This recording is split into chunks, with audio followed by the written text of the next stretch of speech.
feelings in my heart. Say no Got me feelings. feeling butterflies ever since the start.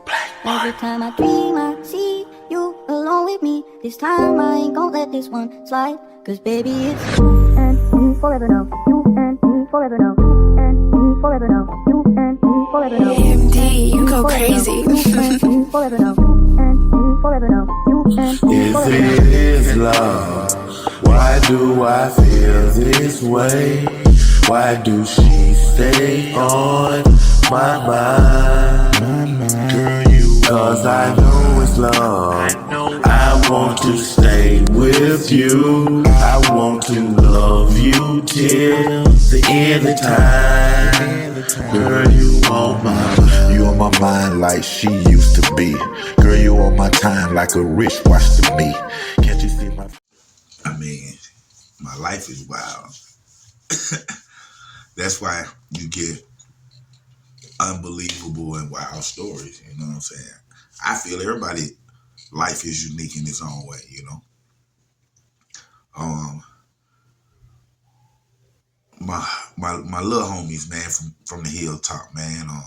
Two brothers. These are Lil Reek and Mark. You know what I'm saying? These are Tamika and Tasha Scott from Xscape. These are their two little cousins, you know what I'm saying, that's in the projects up under me. But really they was up under my little brother, Man. They was younger than him. Well, my cousin Mark Knox, everybody on the south side know my cousin Mark Knox. At this time, he was running, what's the name of that club? 20 grand. He was running 20 grand. He was running 20 grand down at the end of Old National down there by Rick Ross house. You know, area used to be live crunk, you know, like that. And then after that, he took over the 50-yard line. My cousin Cherie Brooks had a little daycare right next to it. What's going on, Riri? But what's up, Mark? What's up, Mark? Y'all know he got that club right up on Main Street, College Park, East Point right now, man. Mark, not my club, big club right there. But he was running a 50-yard line at the time, I think, if I'm correct. It could have been a 20 grand. But he had the club 50-yard line down on Old National at the end. And that was like one of the spots, you know. And I had been there a couple of times. I actually did my premiere of my movie American Nightmare back in 2010 at the 20 grand. Well, everybody know, you know, down that south end right there. It's not just College Park people, homie, that's in there, man. It's, you know, Riverdale, Clayton County, Morrow, you know what I'm saying, South Lake area, and just so on. Then you got to go come back to a College Park, East Point, Union City, Fairburn, Atlanta, all that be packed up at that little spot, man. You know what I'm saying? So things like that, you know, other things happen when you have, you know, people, you know, especially these sorts of people, you know, that come from the inner city.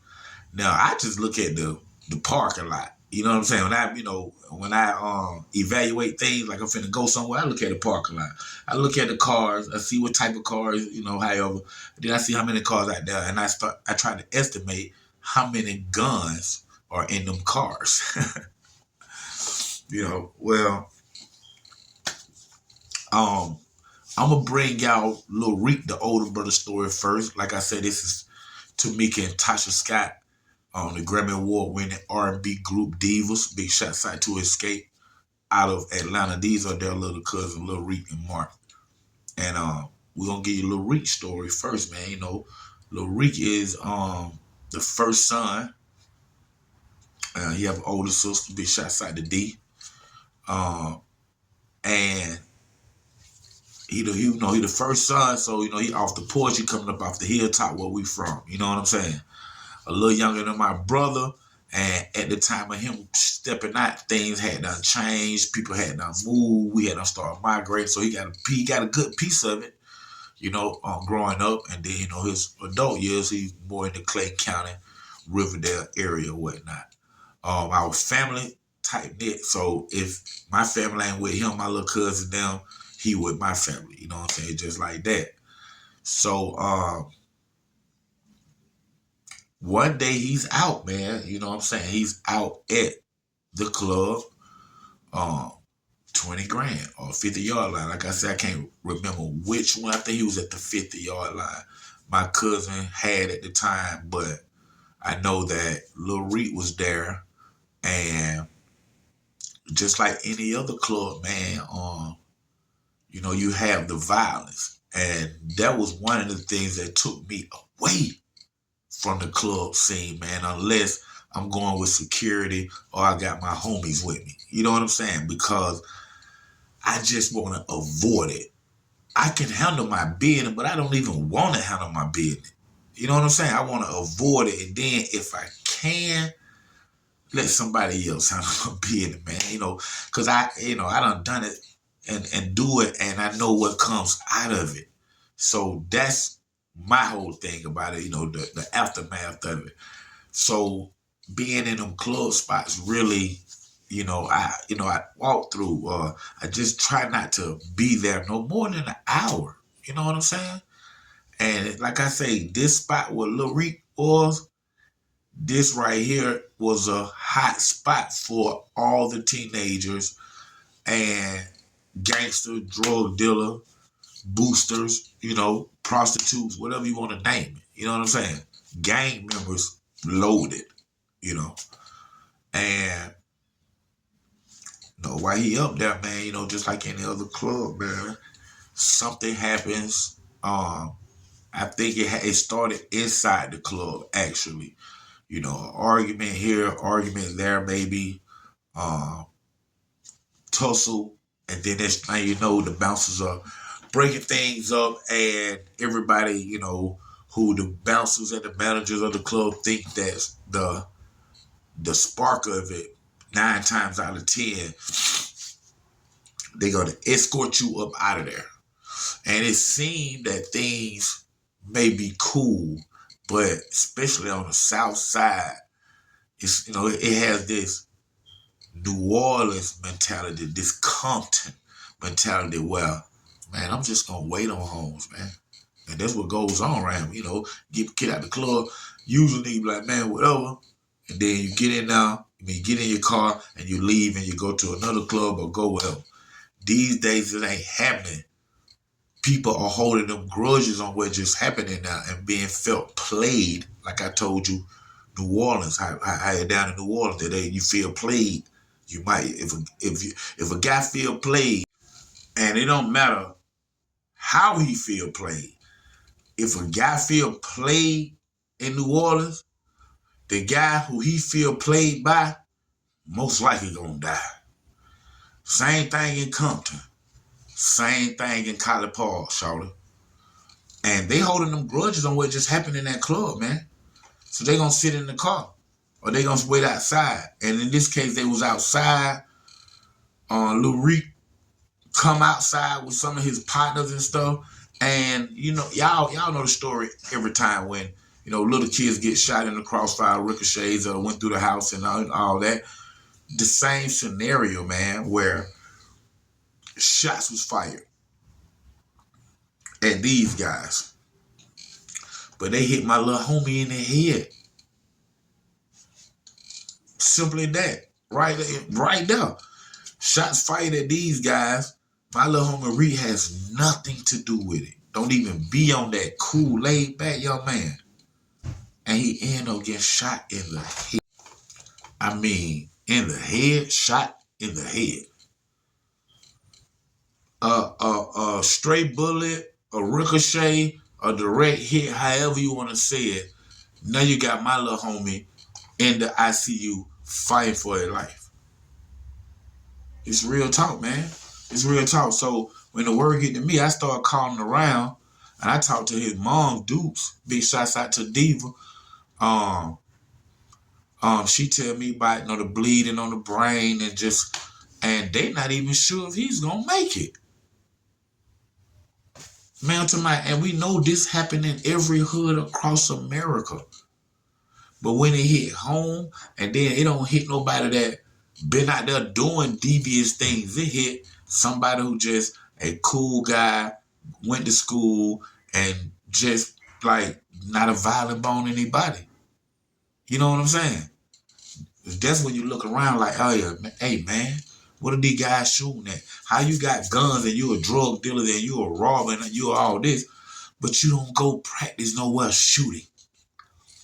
I got a cousin, older cousin named Cody.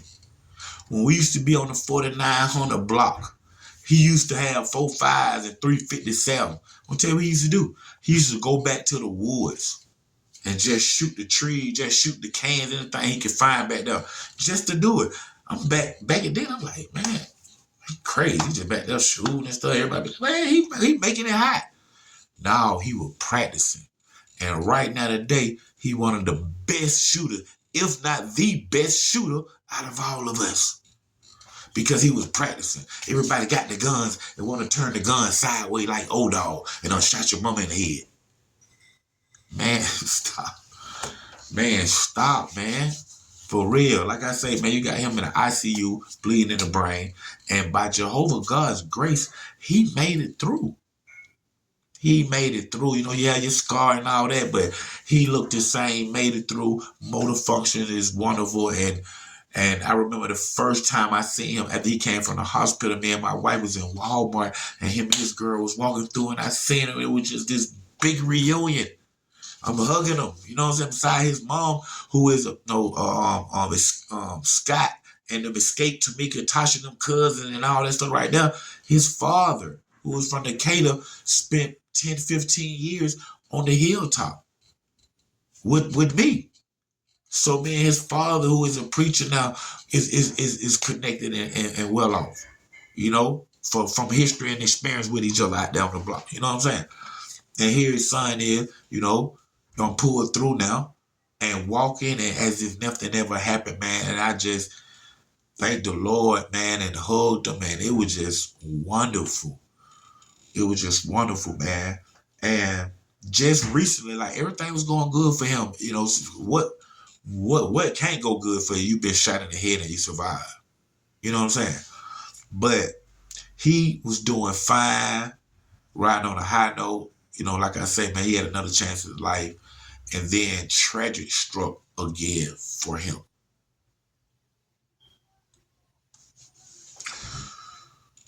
He was at a gas station right off Old National. And he had just came back from inside the store or pumping gas or things of that nature. He sat down and he's just about to pull off. And this guy who was in the store too, bought whatever he bought. Going on with his own business, his life, his destiny is going this way. Right? He comes out the store, and it's just by coincidence that his wife, who's sitting at the pump, waiting on him to get in the car, they have the same identical car as my little partner Reed, who was shot in the head. And the guy accidentally just opened the door and gets in my little homie Reek's car. And when Reek see him, he's scared for his life, for one. Think about it, his kid already been shot in the head. Now here you is, I'm sitting in my car at the gas station, I'm finna pull off, and somebody jumps in. So with that being said, he ended up pulling out his gun and fired and killed the guy.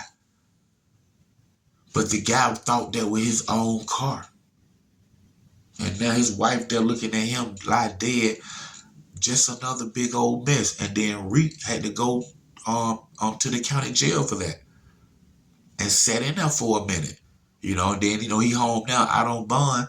But me personally, I don't even see how they even brought charges to him. Like, the system really, and I know people been saying this for years, the system need to be revamped and checked. They need to change the laws and all that.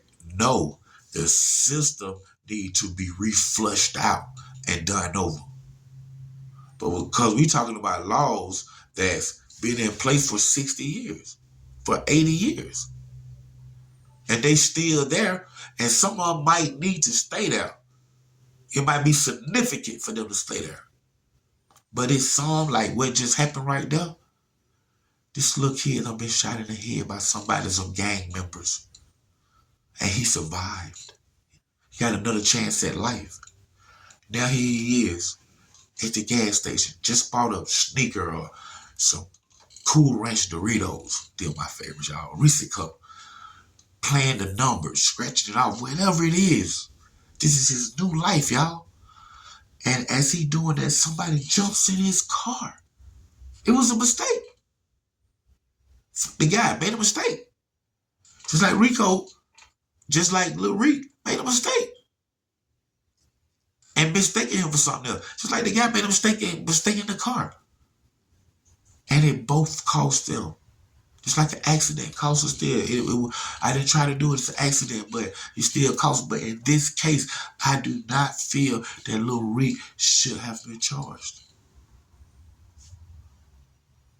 So what does it take? Does it take for the guy to be a real jacker and for him to get in the car, then fire on Lil Reek and shoot him? Then let Reek try to shoot him? I mean, I don't understand when do it? It's a line right there. Hey man, y'all tell me some of y'all comments, man. This real talk, man, you know. But he's home now out on bond in a waiting trial, man. And you know, it's unfortunately for the guy who passed away and his family. And my condolences go out to them because they lost someone, and there's nothing that we can do to bring that person back. There's no money, there's no time in the world, there's no life in electric chair. I don't care anything. It won't bring that person back. And I feel that if a person, no matter who you are, if you feel like, have a heart like me, you will understand both sides, even though it hurts. Think about my little brother, it hurts. But I know the little fat head, little punk didn't try to kill my brother. You know what I'm saying? So it's a difference right there. He did, but he didn't try to. So, you know, that goes a long way with me. I don't know nobody else. You know what I'm saying? Especially in Lil Reek's situation. He was scared. Hey, man, that's what it is right now, man. And like I said, man, Lil Reek got a brother named Mark, man. Y'all stay tuned, man. We gonna bring y'all his story coming up, man. That's my love little nephews right there, man. Right here, Underground Source TV, OG Black Boy, College Park, stand up. Legs up there. Yes, I'm feeling guilty, but the taste is so great. So put your ass in the air and put the pussy in my face. Wasting no time as you take off your clothes, licking on your neck and kissing on your toes. I don't deserve her, of course I don't deserve you, but I prefer you. So what you really wanna do? Step inside my circle, pulling up like Steve Urkel. Yeah, I do that because the nigga's not verbal. If it isn't love, nigga, tell me what is it? You living too live or too wide, that's the business. Isn't love, what does it take for me to be with you all the time? If it isn't love,